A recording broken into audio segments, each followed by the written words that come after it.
Avant-dernière partie de la présentation du BUT informatique. Cette fois, il va s'agir de parler de la partie candidater, qui est une partie très importante qui se fait sur Parcoursup.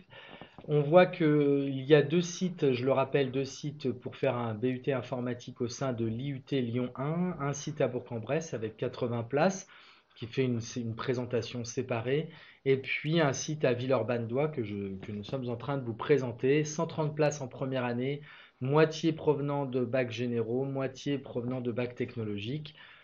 Les critères de sélection, c'est une question qui est très très souvent demandée. On a beaucoup de demandes, plus de 3000 voire 3500 dossiers. C'est vrai que ça peut faire un peu peur comme ça, mais les places se libèrent assez vite, hein. Des tas d'étudiants, de lycéens font des vœux très larges et très nombreux. Et quand ils libèrent des tas de places à plusieurs endroits, donc il ne faut pas trop s'inquiéter. À l'inverse, comme vous le voyez, il faut regarder les notes de maths, de sciences, de français, de LV1, ainsi que de manière moins importante des spécialités. On y reviendra pour la fin de cette présentation. C'est vrai aussi que si les notes sont vraiment faibles, en dessous de 10 par exemple, de moyenne en maths, et d'une manière générale en dessous de 11, c'est quand même très compliqué d'espérer être pris. Certaines années, ça peut monter même plus haut, en particulier en bac général. Donc voilà, il faut être quand même avoir un bon dossier. Les vœux sont à faire en BUT informatique. Donc le vœu, c'est le BUT informatique. Et en sous-vœu, on précise si on veut le site de la DOI, de Bourg-en-Bresse, etc. On évite de demander des endroits qu'on ne veut pas du tout fréquenter. C'est vrai que ça arrive tous les ans, des personnes qui se disent, bah c'est pas grave, je vais prendre celui-ci, puis finalement, qui n'arrivent même pas à être présents le jour de la rentrée. C'est un peu dommage, ça a pris une place à quelqu'un d'autre. Vous pouvez par contre utiliser les listes d'attente. Vous êtes reçu à Bourg, vous vous mettez en liste d'attente. Puis quand c'est possible, vous basculez sur la DOI. Et si c'est pas possible, au bout d'un moment, vous confirmez votre vœu. Les profils pour réussir chez nous, il faut de l'intérêt réel pour l'informatique, c'est-à-dire c'est pas du tout des jeux vidéo, ça n'est pas non plus savoir utiliser son smartphone, c'est un peu plus précis que ça. Pour savoir si vous aimez vraiment l'informatique de nos jours, c'est assez simple avec Internet. Vous prenez un cours en ligne, hein, les MOOC, M-O-O-C.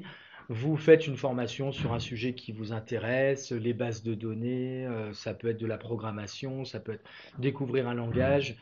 Et vous voyez si vous arrivez à tenir plus d'une ou deux séances. Si vous arrivez à tenir l'ensemble de la formation, c'est que ça vous intéresse quand même plutôt. Après, si vous avez fait des options en STI 2D ou en NSI en bac général, en général, vous savez vraiment de quoi il retourne.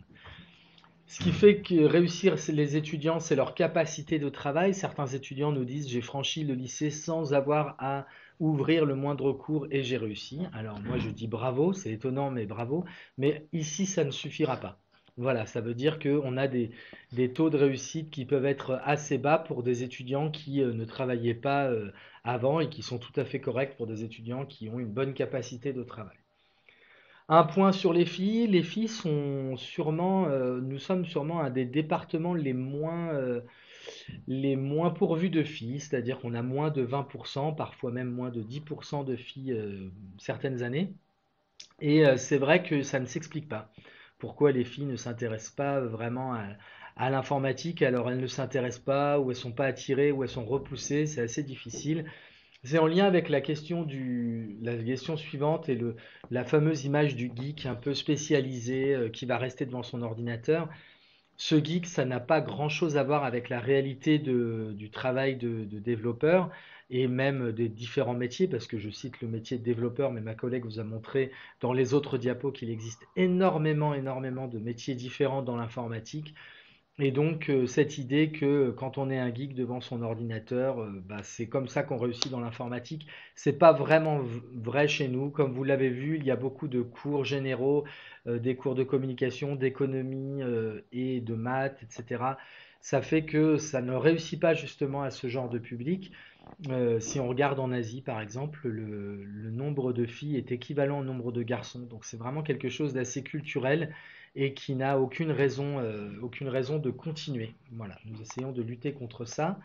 Un petit point, si vous êtes encore en seconde et que vous regardez cette vidéo et qu'il n'est pas trop tard pour faire vos choix, c'est les recommandations pour les matières qu'on vous recommande de prendre, les spécialités, pardon. Évidemment, NSI Maths, c'est royal pour venir chez nous. Ensuite, vous avez en spécialité terminale, donc là, NSI Maths, ça veut dire qu'on a pris les maths en complémentaire. Ici, vous voyez les autres acceptables. On voit que globalement, c'est un profil de scientifique qu'on recherche. Voilà. Si vous avez des questions, vous pouvez évidemment envoyer des mails au secrétariat du département. Vous pouvez aller jeter un coup d'œil au site des étudiants qui n'est pas très joli mais qui permet d'avoir beaucoup d'informations sur ce que les étudiants voient. Et enfin, évidemment, le site de l'IUT. Merci beaucoup de votre attention. Au revoir, à bientôt.